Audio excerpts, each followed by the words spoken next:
Hey, good morning. It's Tuesday, August 31st. Kind of a chaotic morning here. We'll talk about chaos. We've got rain coming from the remnants of Ida. But as we look around the country, and if you're looking at the news reports, internet, certainly what you hear is chaos. And we can be discouraged about that, and we can talk about the judgment of God, and we can feel the heaviness of it, and we can say, kind of circle the wagons and wait for the end to come, or wait for people to suffer all kinds of consequences for their wrong actions. Or we can seize this as an opportunity for hope.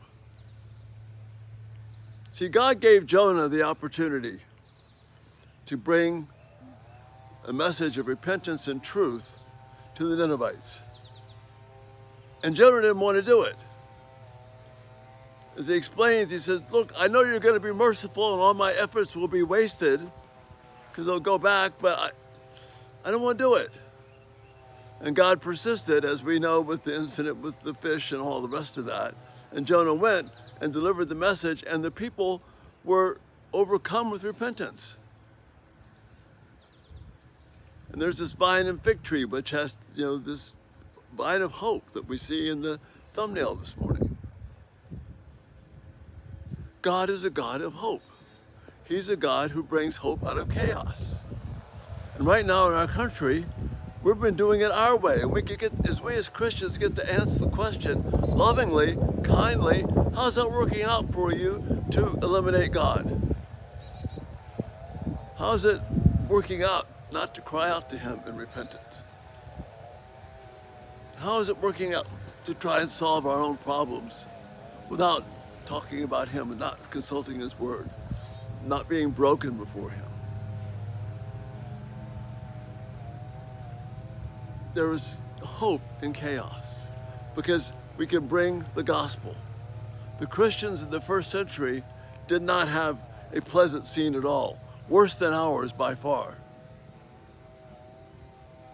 The Christians in Afghanistan right now,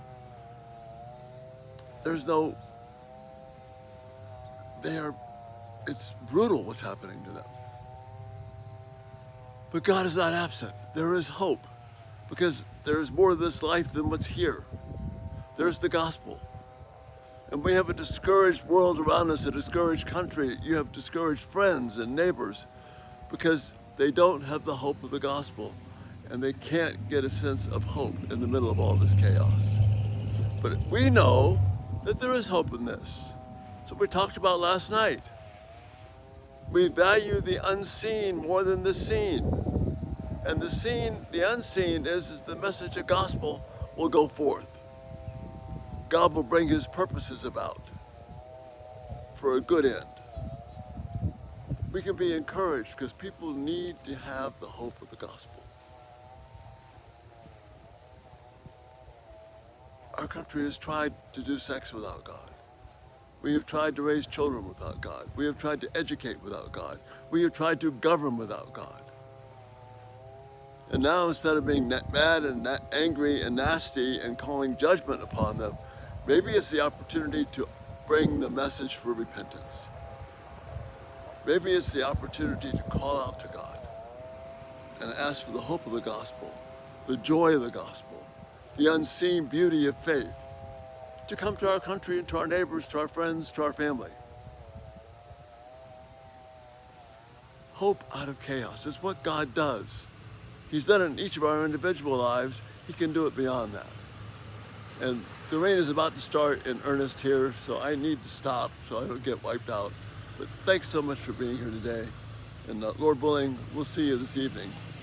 Remember, there's hope in chaos. Check us out at everydaytalk247.com. Go to subscriptions and turn on that so you can post notifications. Thanks so much for being here, and Lord bless you. Have a great day. Bye-bye.